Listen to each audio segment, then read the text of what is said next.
अस्सलाम वालेकुम and welcome to जोर का जोड़। आई होप आप लोग खैरियत से होंगे। एंड यस, आज से वो टाइम शुरू हो गया जिस वक्त जो है ना हम दुआएं करना शुरू कर दें, बिकॉज यस काफ़ी दिनों बाद, एक अच्छे खासे तवील अरसे के बाद जो है पाकिस्तान क्रिकेट आज वापसी की तरफ आई है। और आखिरी बार पाकिस्तान ने बांग्लादेश के खिलाफ एक मायूस कुन परफॉर्मेंस जो है वो की थी, एक मायूस कुन खेल जो है वो पेश किया था, मगर उसके बाद से पाकिस्तान क्रिकेट ने अपने पूरे सिस्टम को ऊपर नीचे कर दिया। मतलब यू कॉल इट, आप सेंट्रल कॉन्ट्रैक्ट्स की नई नई चीज़ें आ गई, एक महीने का पूरा कैंप लगा लिया एंड इवेंचुअली अब कैप्टन भी बदल लिया इनफैक्ट। और अब जो है वो सारी तैयारियों का वो मौका, वो दिन आ गया है जहां से आज से ये सफ़र शुरू होगा उन 5 टेस्ट मैचेस का, जिसके लिए बहुत फोकस किया हुआ था। और आई होप कि अब परफॉर्मेंसेस अच्छी देखें। तो देखना ये है कि क्योंकि आप प्रैक्टिसेस जितनी कर लें, मगर क्रिकेट का खेल जो है वो सिर्फ मैदान में खेला जाता है और मैदान में पता चलता है कि ये तैयारियां आपकी कैसी रहीं, आप कितने पानी में हैं, और रिजल्ट्स वो बात बताते हैं। सो यस, आज से जो है वो शुरुआत होगी वेस्ट इंडीज़ वर्सेस पाकिस्तान के पहले टेस्ट की। जैसे ही जब हमारा शो इख्तिताम पजीर होगा उसके आधे घंटे बाद ही टॉस हो जाएगा पहले टेस्ट मैच का। सो बात होगी इस टेस्ट मैच के हवाले से। हमारे साथ हमारे गेस्ट मौजूद हैं, मैं पहले उनको इंट्रोड्यूस करवाना चाहती हूँ। हमारे साथ मौजूद हैं senior sports journalist Yahya Hussaini साहब। याया साहब, अस्सलाम वालेकुम and welcome to the show.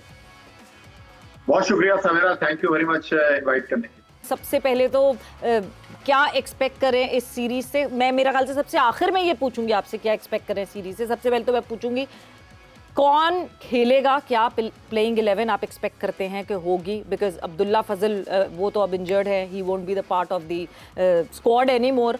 तो अब हम क्या 11 खेलते हुए देखते हैं? आप क्या 11 खेलते हुए देखते हैं?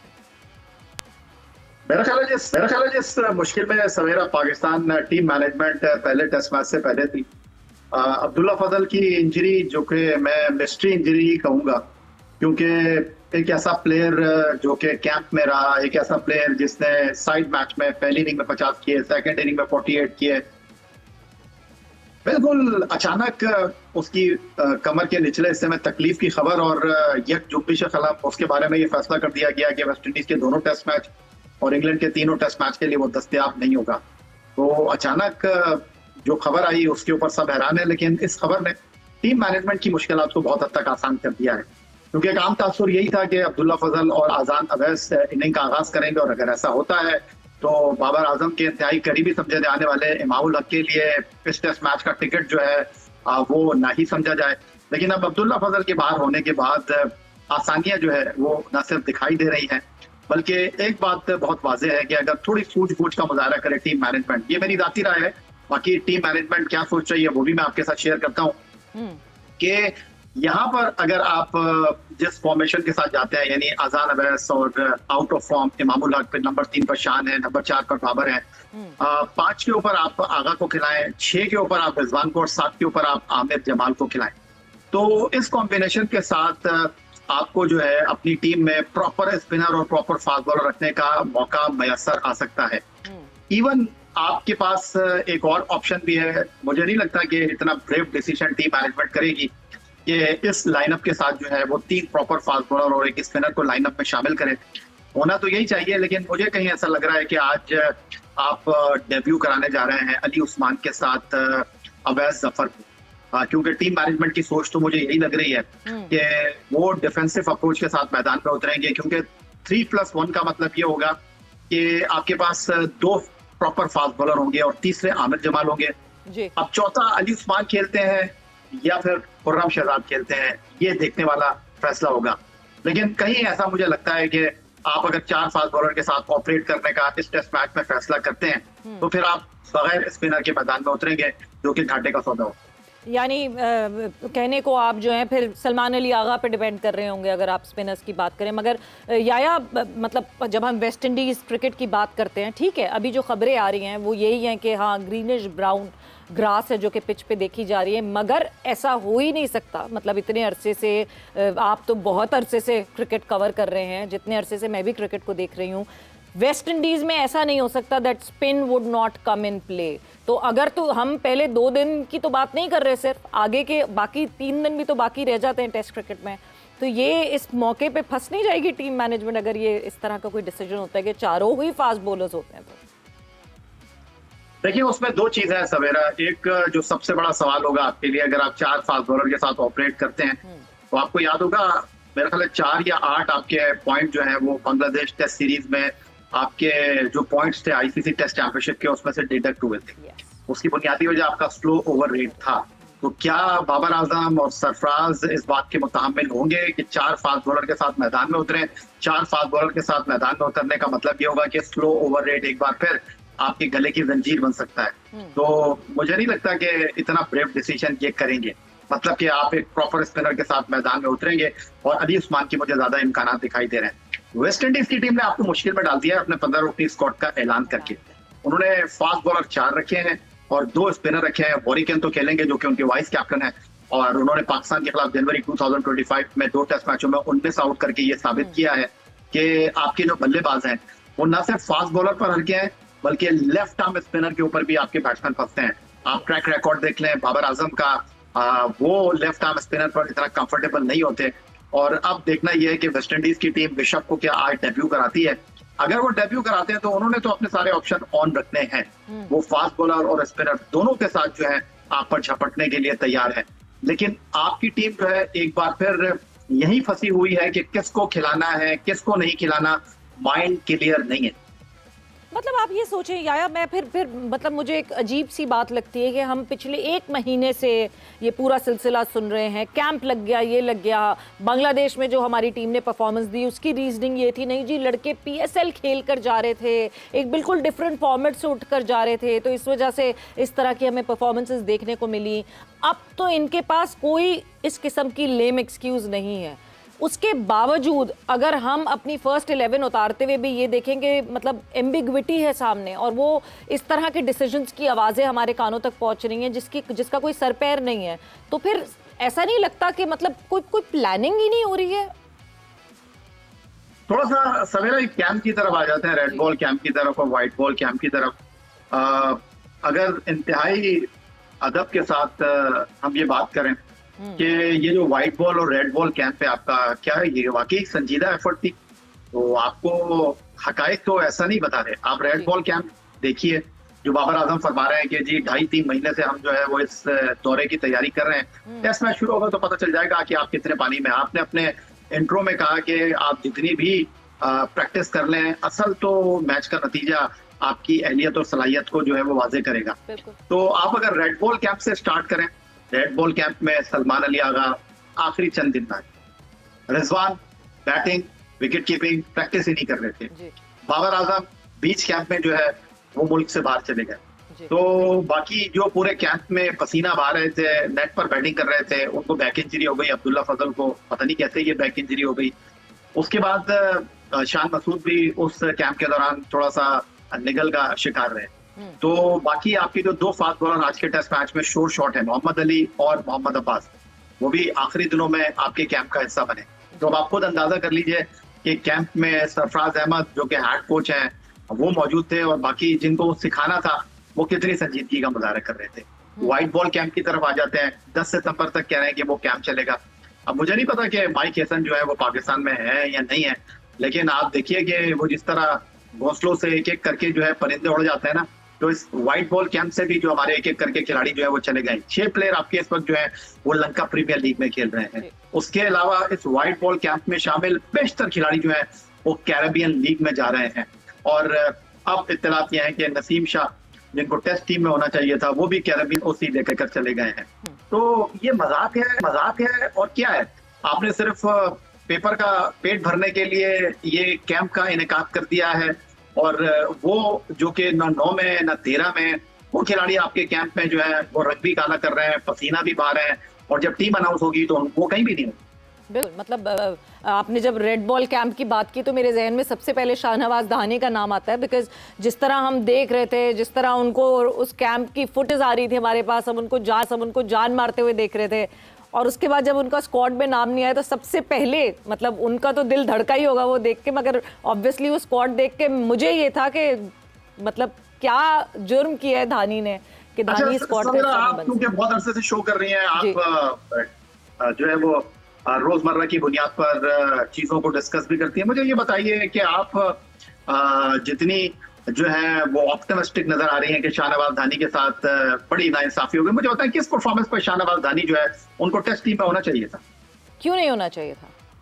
आपसे पूछ रहा हूँ, पहले आप बताएं तो फिर मैं जवाब दूंगा आपको। नहीं, मैं ये पूछ रही हूँ कि उनको क्यों नहीं टेस्ट टीम में होना चाहिए था। एक लड़का जो कि टेस्ट टीम का हिस्सा बनता है, टेस्ट टीम के साथ घूमता रहता है और उसको मौका नहीं मिलता है, और उसके बाद वो फिर हर कैंप के हिस्से में कहीं ना कहीं आता है, मगर वो पाकिस्तान की टीम तक नहीं पहुंच पा रहा, उसकी बेंच तक नहीं पहुंच। मुझे ये बता दीजिए कि शाहनवाज धानी आखिरी बार पाकिस्तान टेस्ट टीम में कब मुंतखब हुए? पाकिस्तान टेस्ट टीम में आखिरी दफा शाहनवाज धानी, मैं एग्जैक्ट ईयर नहीं उसको मेंशन कर सकती, मगर Shahnawaz Dhani has been around this system for a very long period of. देखिए सवेरा, यही एक सबसे बड़ा मसला है कि हम बात तो कर रहे हैं कि शाहनवाज धानी को टीम में होना चाहिए, लेकिन शाहनवाज धानी की परफॉर्मेंस बयान करने के लिए हमारे पास है नहीं। पाकिस्तान के लिए 2 एक रोजा मैच और गालिबन 9 या 11 T20 मैच वो खेले हैं, और ज्यादातर वो तस्वीरें खिंचवाते हुए आपको नजर आए हैं। ज्यादातर वो बिब पहनकर जो है वो पानी का गिलास लेकर जो है या बोतल लेकर जो है वो खिलाड़ियों को सर्व करते हुए आपको दिखाई दिए हैं। और पाकिस्तान सुपर लीग में पेशावर ज़ल्मी चैंपियन बनी, एक मैच खेले, एक मैच भी नहीं खेले वो। उसके अलावा मुल्तान सुल्तान, जहां से उन्होंने डेब्यू किया पाकिस्तान सुपर लीग में, पिछले 2-3 सीजन में तो मुल्तान सुल्तान ने उनको खिलाया ही नहीं। तो शाहनवाज धानी तो खेल ही नहीं रहे। दूसरा ये कि क्या उनकी कोई आउटस्टैंडिंग परफॉर्मेंस है फर्स्ट क्लास क्रिकेट में? जाकर देख लीजिए, टॉप 10 बॉलर्स में उनका नाम नहीं है। तो कैसे वो पाकिस्तान की टेस्ट टीम में आने के लिए डिजर्व करता है? इसलिए कि सिर्फ मीडिया ने उनका नाम दे दिया कि जी शाहनवाज धानी के साथ ज्यादती हो गई। उनकी परफॉर्मेंस तो मुझे बताइए, किस परफॉर्मेंस पर उनको टीम में लिया जाए? तो ये जो पूरा स्क्वाड है, ये आप इसकी जो स्क्वाड अनाउंस हुआ है, ये आप पूरे स्क्वाड पे कहते हैं कि सारे प्लेयर्स जो आए हैं वो परफॉर्मेंस बेस्ड और पेगिंग ऑर्डर में आए हैं, सबका पेगिंग ऑर्डर सही है? देखिए, मैं पर्टिकुलरली शाहनवाज धानी के केस के ऊपर बात कर रहा हूँ कि शाहनवाज धानी को अगर टीम में आना चाहिए तो किस बुनियाद पर आना चाहिए। मैंने टीम की तो बात ही नहीं की। मैं ये पूछूंगा कि शाहनवाज धानी के साथ नाइंसाफी हुई क्या है? शाहनवाज धानी या तो उन्होंने 100 विकेटें हासिल की हुई हो फर्स्ट क्लास क्रिकेट में, तो फिर तो ठीक है।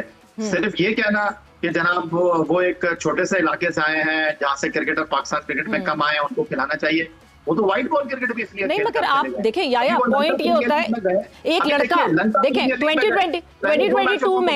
2022 में एक लड़का जो है वो स्क्वाड का हिस्सा बनता है, वो न्यूजीलैंड के अगेंस्ट स्क्वाड का हिस्सा बने दिसंबर 2022 में।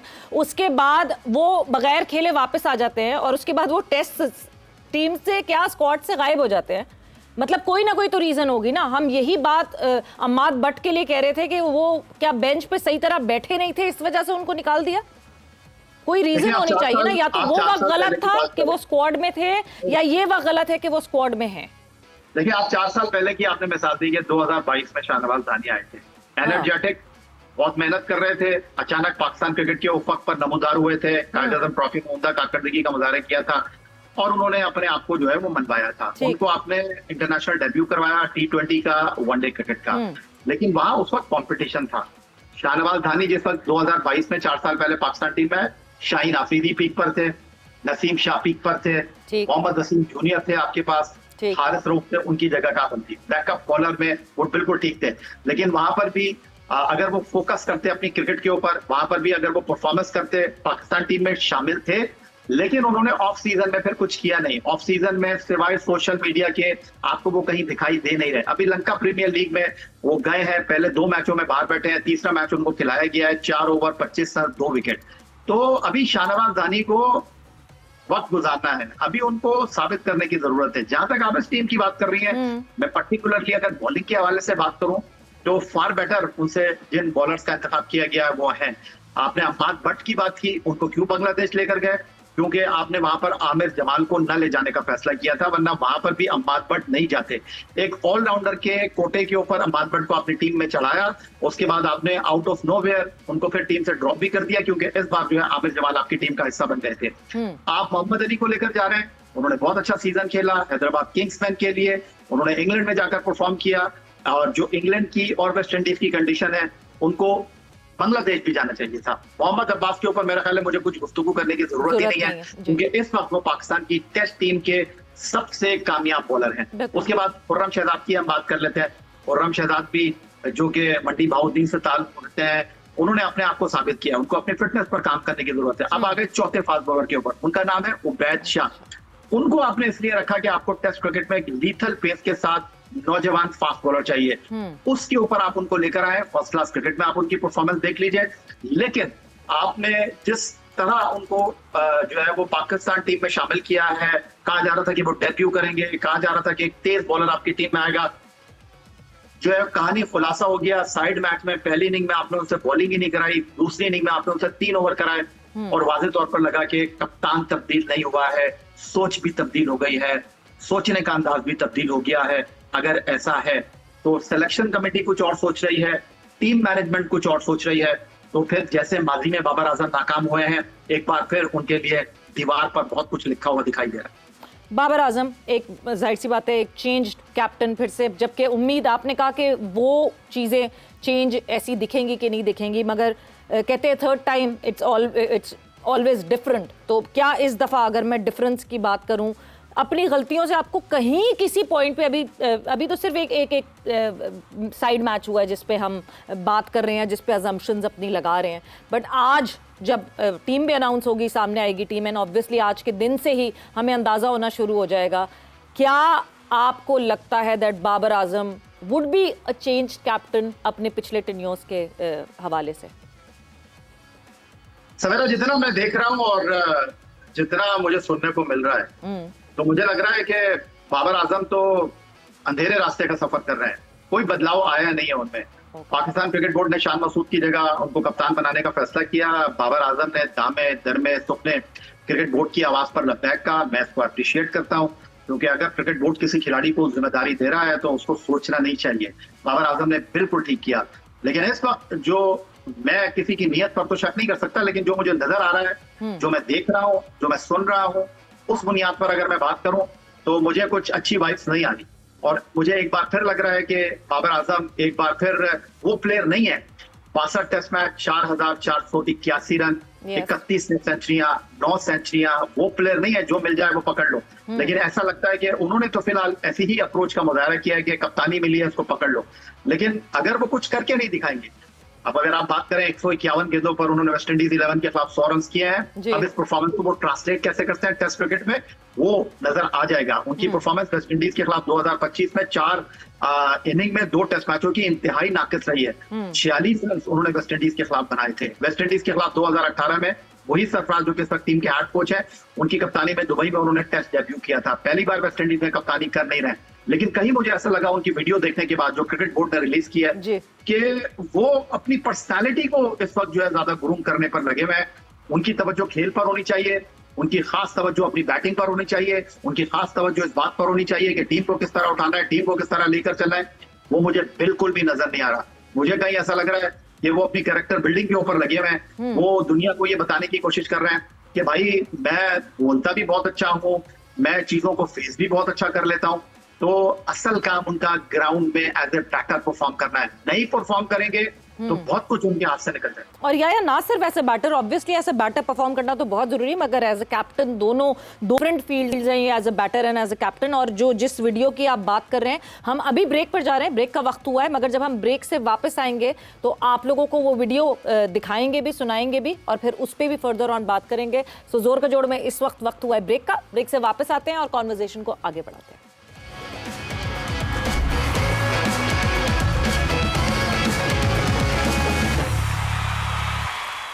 एंड वेलकम बैक टू जोर का जोड़ in conversation with Syed Yahya Husaini. और ब्रेक पे जाने से पहले एक ऑब्जर्वेशन आप जो हैं वो हमसे शेयर कर रहे थे, जो बाबर आजम की जो अभी इस वक्त जो एक टॉक आई, एक मीडिया टॉक आई छोटी सी, मतलब आपका ये मानना है कि वो सिर्फ आपको सेल्फ ग्रूमिंग की तरफ, आपका एनालिसिस ये कहता है कि वो सेल्फ ग्रूमिंग की तरफ ज़्यादा दिख रहे हैं, और फील्ड तो खैर आज हमें पता चलेगा कि वो फील्ड में क्या करते हैं।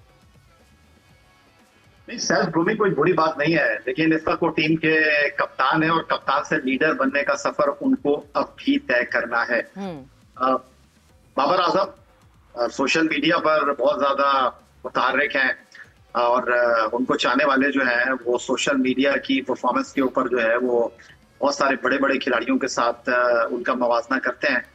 आई थिंक मेरा ख्याल है कि बाबर आजम को अभी बहुत कुछ करने की जरूरत है। जितना उनको बड़ा कर दिया गया है, उनकी परफॉर्मेंस अभी तक उनकी इतनी बड़ी है नहीं। ये उनके पास बेहतरीन मौका है कि वो एक बार फिर टीम के कप्तान बने हैं। बहुत सारे लोगों का ख्याल ये है कि उनको कप्तान नहीं बनना चाहिए, और वो लोग ये बात कर रहे हैं जिनको अभी से धड़का है कि बाबर आजम जो है वो उनके कंधे इतने मजबूत नहीं है कि वो उस टीम का बोझ उठा सकें। क्योंकि कुछ अर्से पहले शान मसूद की कप्तानी को लेकर जो लोग तनकीद कर रहे थे कि 36 की परफॉर्मेंस से ये बैटिंग करता है, शान मसूद जैसे कप्तान को अगर इस टीम का आपने लीडर बनाया हुआ है तो फिर इस टीम का अल्लाह ही हाफिज है। अब वो लोग ये बात कर रहे हैं कि भाई शान मसूद का तो कोई कसूर ही नहीं था, जो टीम आपने शान मसूद को दी हुई है वो टीम तो इससे ज्यादा बढ़ ही नहीं सकती। तो अब वो तौजीहात पेश कर रहे हैं बाबर आजम के हवाले से। लेकिन बाबर आजम अगर इतने बड़े बैट्समैन हैं तो उनको अपने कंधों पर टीम पाकिस्तान का बोझ अकेले उठाना चाहिए। शान मसूद की कप्तानी में तो वो बहुत पीछे नजर आए, टीम के सबसे बड़े बैट्समैन थे लेकिन सबसे छोटी परफॉर्मेंस उनकी थी। उनकी परफॉर्मेंस तो सलमान अली आगा से भी नीचे थी, सऊद शकील से भी नीचे थी। सिर्फ 13 टेस्ट मैचों में 5 हिट सेंचुरियां, क्या वो डिजर्व करते हैं टीम में? आपने उनको टीम का कप्तान बनाया है। आई थिंक मेरा ख्याल है कि ये उनके लिए सबसे बड़ा सवाल है। और अब वो जो दूसरों की कप्तानी में अच्छा परफॉर्म नहीं कर सके, अब वो दूसरों की तरफ देख रहे हैं अपनी कप्तानी। अच्छा, उन्होंने क्या कहा अभी इस सीरीज की शुरुआत से पहले, क्या मीडिया से बात की?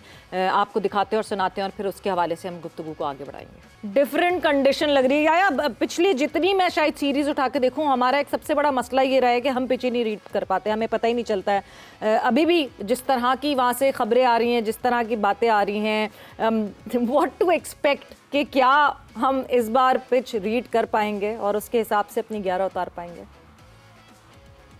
देखिए, पिच रीड करने का फन तो बहुत कम लोगों के पास है।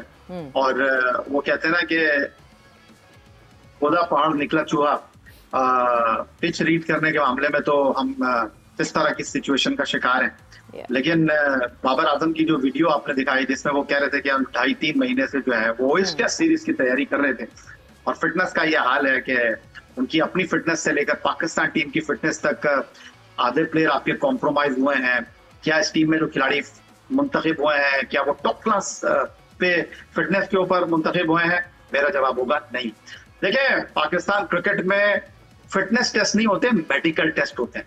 मेडिकल टेस्ट ये होते हैं कि आपके खिलाड़ी जो है वो खेलने के लिए फिट है। फिटनेस टेस्ट का मतलब ये होता है कि वो मुकम्मल तौर पर जो है वो हर मैच की क्रिकेट खेल सकता है। यही वजह है कि आपकी क्रिकेट टीम इसलिए स्ट्रगल कर रही है कि आपके पास फिट टू परफॉर्म वाले प्लेयर हैं, फिट टू प्ले वाले क्रिकेटर्स मौजूद हैं, फिट टू परफॉर्म वाले क्रिकेटर्स नहीं है। ये वो क्रिकेटर आपकी टीम में मुंतखब हो गए हैं, सॉरी टू से, जो सिर्फ खेल सकते हैं। जब इनसे आप तवक्को करेंगे तो उस तवक्को के लिए आपकी एनर्जी होनी चाहिए, आपकी फिटनेस टॉप क्लास होनी चाहिए। इंतहाई माजरत के साथ हमारे किसी प्लेयर की जो फिटनेस है वो टॉप क्लास नहीं है। ये क्रिकेट बोर्ड का कसूर नहीं है, ये खिलाड़ियों की अपनी जिम्मेदारी होती है कि वो ऑफ सीजन में अपनी फिटनेस के ऊपर काम करें। और सबसे बड़ी मिसाल बांग्लादेश का दौरा है, जहां बाबर आजम PSL की बेस्ट परफॉर्मेंस को लेकर जाते हैं। लोग उम्मीद कर रहे थे कि जी PSL की परफॉर्मेंस को वो ट्रांसलेट करेंगे, और पहले ही टेस्ट मैच में उनकी एक मिस्ट्री इंजरी होती है और वो पहला टेस्ट मैच नहीं खेलते, और सेकंड टेस्ट मैच में फिर आप उनको प्लेइंग 11 में रखते हैं। तो वहां से बाबर आजम को तो नहीं भेजा गया था ना। लेकिन अब्दुल्ला फजल के बारे में आपने रातों रात चंद मिनट में फैसला कर लिया कि वेस्ट इंडीज की सीरीज से भी बाहर, आप इंग्लैंड की सीरीज से भी बाहर। भाई, ये ऐसा कौन सा अजाब आ गया अब्दुल्ला फजल के ऊपर? ऐसा कौन सी रिपोर्ट आ गई अब्दुल्ला फजल की कि जिसमें उनके बारे में कह दिया गया नहीं भाई, इनको तो आप खिला ही नहीं सकते? तो बस अल्लाह ही हाफिज। बिल्कुल, ये बिल्कुल सोचने वाली बात है। इट इज़ समथिंग, वो कहते हैं ना, फूड फॉर थॉट ज़रूर है ये, कि ऐसा क्या हुआ अचानक। और हमने पास्ट में कई दफ़ा साइड स्ट्रेन और बुखार की वजह से कुछ प्लेयर्स को ऐसे टीम से निकलते हुए देखा है कि बेचारे फिर वो वापसी करते करते उनको 2 साल लग गए। या जहां आपने ये बात की फिटनेस की, एक छोटी सी मैं ज़रूर आपसे उस पर इनपुट ज़रूर लेना चाहूँगी। ये जो सेंट्रल कॉन्ट्रैक्ट्स का एक सिलसिला, ये ट्रैक्स का एक सिलसिला जो सामने आया पाकिस्तान क्रिकेट बोर्ड में, ये जो फिटनेस का हाल है हमारे प्लेयर्स का, तो वो जो 3 गेट हैं, ये तो मुझे लगता है सेंट्रल कॉन्ट्रैक्ट अगले पता नहीं कितने महीनों तक नहीं आ पाएगा, या उसमें फिर वो लड़के जगह नहीं बना सकेंगे, बिकॉज वो जो पहला ही गेट है विच इज़ कॉल्ड मेडिकल, और जहाँ पे आपको एक पार है जिसको सेट करना है, आप तो वही नहीं पास कर सकेंगे। देखिए, सेंट्रल कॉन्ट्रैक्ट पर इतने सारे लोग बात कर रहे हैं, मेरा ख्याल है कि जिन्होंने सेंट्रल कॉन्ट्रैक्ट बनाया है उनको भी अभी तक ये सेंट्रल कॉन्ट्रैक्ट समझ आया है। इससे ज्यादा मैं इस पर मजीद कुछ बात करूंगा नहीं। कुछ भी नहीं है सेंट्रल कॉन्ट्रैक्ट के अंदर, कुछ भी नहीं निकलेगा सेंट्रल कॉन्ट्रैक्ट के अंदर से। हाँ, एक चीज जो आपके लिए एक सवाल होगी कि आपको यही नहीं पता होगा कि आप प्रोग्राम करेंगे, आप अपनी स्टोरी लिखेंगे कि जी फला प्लेयर क्यों नहीं आया सेंट्रल कॉन्ट्रैक्ट के अंदर, तो आपसे कह दिया जाएगा कि जी हमारे जो डेटा है, हमारा जो तरीकाकार है, उसके मयार पर ये खिलाड़ी पूरा उतरता है। तो एक ही प्लेयर की मैं बात करना चाहूंगा कि किस बुनियाद के ऊपर, किस परफॉर्मेंस के ऊपर इमामुल हक पाकिस्तान की टेस्ट टीम में शामिल हो गए हैं। शान मसूद की क़यादत में जो पाकिस्तान ने 16 टेस्ट मैच खेले हैं, हर सीरीज में वो ऑलमोस्ट पाकिस्तान टीम के साथ रहे हैं, लेकिन सिर्फ 5 टेस्ट मैचों को खेलने का उनको मौका मिला है। गालिबन उनको इंटरनेशनल क्रिकेट खेलते हुए लगभग 8 साल हो गए हैं। 8 साल में अभी तक इमामुल हक जो है वो पाकिस्तान टीम में अपनी जगह को सीमेंट कर नहीं सके। तो वो किस चीज के तजुर्बेकार बैट्समैन है, किस परफॉर्मेंस पर उनको टीम में शामिल किया गया है, अगर इसी सवाल का आपको जवाब मिल जाएगा तो सेंट्रल कॉन्ट्रैक्ट की जो गुत्थियां हैं वो भी सुलझ जाएंगी। बिल्कुल, वो कौन सा डेटा है जो डेटा हमें नहीं मिल रहा है, ये कौन सा डेटा है जो ढूंढा चाहे। सिर्फ एक लफ्ज में मैं आपसे स्कोर लाइन पूछना चाहूंगी, स्कोर लाइन नहीं, मैं पूरा 5 टेस्ट का पूछना चाहूंगी कि जो 5 टेस्ट हैं वेस्ट इंडीज और इंग्लैंड के खिलाफ, व्हाट डू यू एक्सपेक्ट, हम क्या करने वाले हैं? देखिए सवेरा, उम्मीद पर दुनिया कायम है और अच्छा सोचना चाहिए, अच्छी बात करना चाहिए, लेकिन मामला और सूरत हाल ये है कि हम लोग काफी फंसे हुए हैं जी। मुझे इंग्लैंड में काफी उम्मीद है कि पाकिस्तान की टीम जो है वो अच्छा परफॉर्म करेगी, और इंग्लैंड में मुझे कहीं ऐसा लगता है कि पाकिस्तान टीम जरूर जीत जाएगी, क्योंकि इंग्लैंड में हमेशा से हमारी जो परफॉर्मेंस है वो अच्छी रही है। और बकौल शायर सिर्फ आपके सवाल का जवाब मैं इसी तरह देना चाहूंगा कि हद के तराशे में, हद के छोटे से तराशे में नहीं आएंगे, हद के छोटे से तराशे में नहीं आएंगे, गम ज्यादा है लिफाफे में नहीं आएंगे। वाह, और इसी के साथ, इसी नोट के साथ थैंक यू याया, बहुत बहुत शुक्रिया आपके टाइम का, and thank you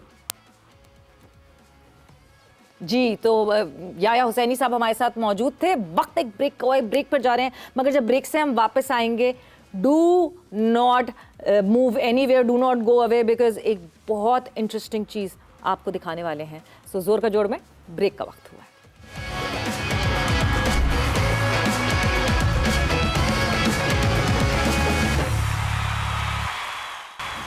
and welcome back to जोर का जोड़। और जब हम जोर के जोड़ की बात करते हैं, obviously catering all the sports is something that we focus on.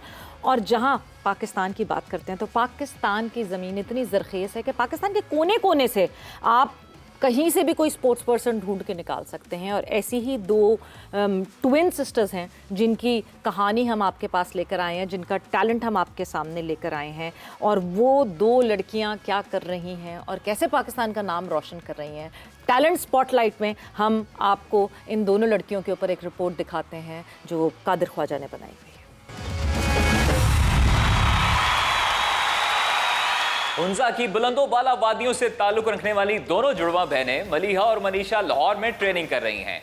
Maleeha और मनीषा मिक्स मार्शल आर्ट में अपना मुकाम बनाने का अज़्म रखती हैं। शौक़ इस गेम में इस तरह पैदा हुआ कि 2010 में हमारे बड़े भाई शहीद शहजाद जो कि शहीद हुए हैं, अताबात लेक जो कि अभी बना है, वहाँ पे वो रिलीफ देने जा रहे थे, तो ऊपर से लैंड स्लाइडिंग होकर हमारे भाई को पत्थर लगा था और वो उधर शहीद हुए थे। हमारे भाई का ये ख्वाब था कि मेरी जुड़वा बहनें ऐसा कर दिखाएं कि वो सारी लड़कियों के लिए एक मशाल राह बने। 15 में स्टार्ट किया था, तब MMA का उतना पता नहीं था, टाइक्वांडो का क्लब था उससे स्टार्ट किया था। तो हमने टाइक्वांडो में नेशनल कम्पीट किया, फिर उसके बाद 2025 में हमने इंटरनेशनल कम्पीट किया। हमने पाकिस्तान को रशिया में रिप्रेजेंट किया, चाइना में, इंडोनेशिया में, वियतनाम में और इस्लामिक गेम्स में रिप्रेजेंट किया टाइक्वांडो नेशनल टीम के साथ। फिर उसके डिग्री कंप्लीट हो गई, हमने MMA की ट्रेनिंग स्टार्ट की। अभी अल्हम्दुलिल्लाह 6 मंथ हो गए हमें MMA की ट्रेनिंग स्टार्ट करते हुए। हमने रिसेंटली एक्टिवेट कंटेंडर सीरीज़ खेला। जी, तो मलिया और मनीषा डेफिनेटली मशले राह बन रही हैं उन ख़वातीन के लिए जो कि सोचती हैं कि MMA जिसमें क्या काम है ख़वातीन का, मगर यस वो पाकिस्तान के, वो कहते हैं ना, परचम के तले हैं और पाकिस्तान के परचम को बुलंद करने की भरपूर कोशिश कर रही हैं। उन्होंने खुद ही बताया कि कहाँ कहाँ उन्होंने ट्रैवल किया है। So all the very best for them and I hope कि बहुत बड़े बड़े कॉम्पिटिशन्स का वो हिस्सा बने और ना सिर्फ हिस्सा बने, जीत कर आए और पाकिस्तान का नाम रोशन करके आए। एंड आई होप ये जो हमारी पाकिस्तान टेस्ट टीम है ये भी पाकिस्तान का नाम रोशन करके आए, बिकॉज बहुत टाइम हो गया, बहुत अरसा हो गया कि हमें टेस्ट जीत जो है वो देखने को नहीं मिली। सो आज से it is West Indies versus Pakistan, the first test match is starting today. 6:30 बजे आप जो है वो टॉस देख सकेंगे। So all our best wishes to the Pakistan test team. And इसी के साथ जोर के जोड़ का वक्त ख़त्म हुआ है एंड लेट्स होप कि पाकिस्तान टीम जो है वो हमें कुछ खुशियां देख सके। But with that, Savera Pasha signing off, take care, bye bye, अल्लाह हाफिज।